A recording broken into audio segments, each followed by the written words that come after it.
Today I'm going to review Predictably Irrational: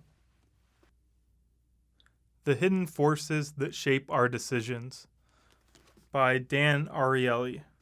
So Dan Ariely, he's a pretty famous psychologist slash economist. He's a kind of in behavioral economics as well as psychology.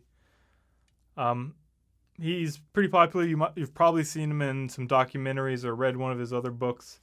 He's pretty has a big profile in pop culture for researcher, at least him and Dan Levitz, which I think that's the guy that wrote Freakonomics. They're kind of in a group of a handful of people that are very influential. Daniel Kahneman, people like that. So I first read this book 2014. It was quite a while ago, and I had a memory of the book, and I had thought that this book was pretty comprehensive and a good introduction to behavioral economics. But when I just went back and reread it recently, just finished it earlier today actually, it was very different than I remembered it. It was good, but it's very different than I remembered it. I think at the same time I read Thinking Fast and Slow by Daniel Kahneman, and that book is extremely comprehensive and lays out a framework for thinking about the brain.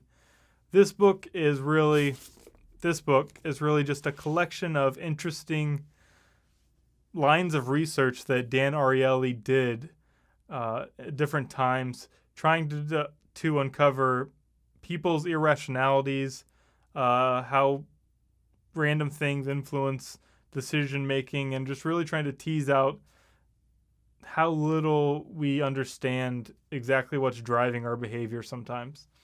And the book is good, very interesting, very lively read.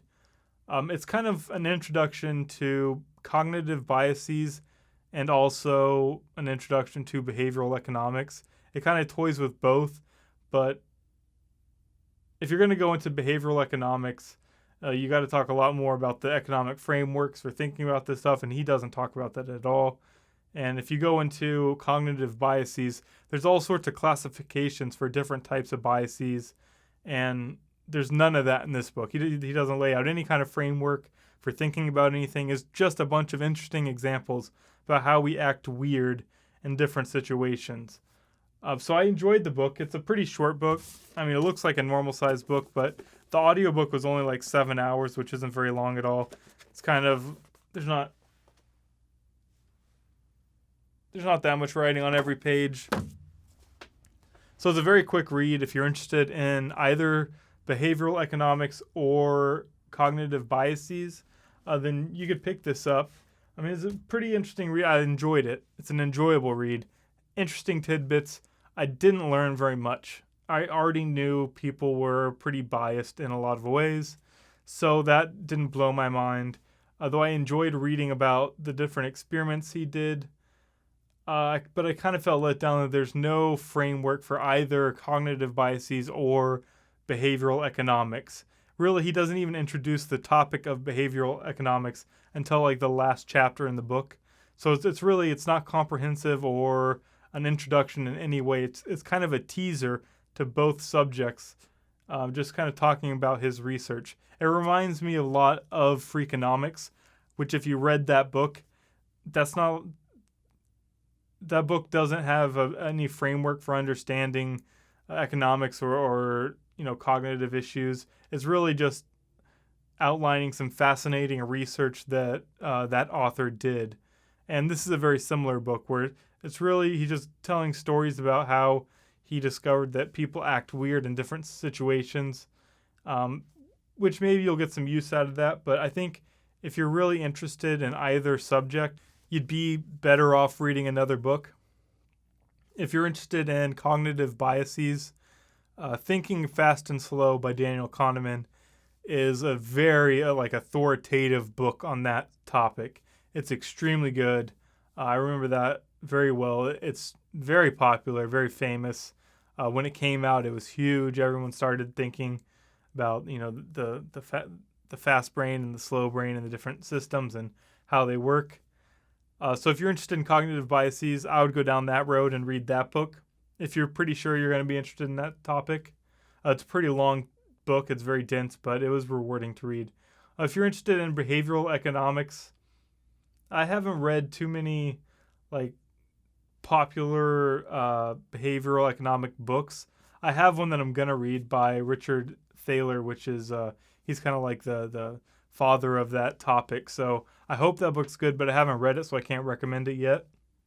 The reason why I haven't read a lot of general books on economics is because that's where my education went. That's what I went to school for. So I ended up reading a lot of much more technical kind of academic books on those subjects. So I didn't get into kind of the popular version of that subject because I already knew way more than those books were going to talk about. So I stuck to like quirky, weird things like Freakonomics or just people that are doing odd or have odd perspectives, something different. But in the future, I'll read some of those books and review them.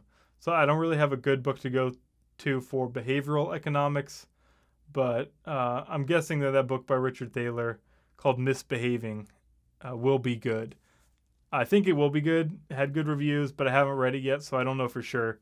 But if you're not sure about either of those topics and you just want something interesting to read, yeah, you could pick Predictably Irrational up. It's pretty interesting. But yeah, don't expect to learn a lot, but it will keep you entertained and it'll be enjoyable to read. I think Dan Ariely has a really fascinating mind. He comes up with really interesting experiments, and really, yeah, his curiosity leads him to some very interesting views on how humans work and the way we think and the way we act. So I like the author a lot, but this book was kind of short and a little too light on the kind of facts and frameworks for me.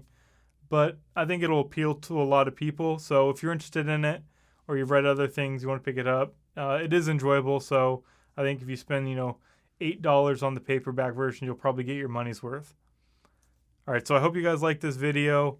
I've got more reviews coming soon. I've got a lot of books still on my list to read, books that I'm reading. Got some people recommended some new stuff for me, which I will get to soon. I think one book was just recommended. It's like swipe right to open or something like that. It's about technology. But so I'll probably read something along that line in the future. So stick around for that stuff, and I hope to see you guys in the next one.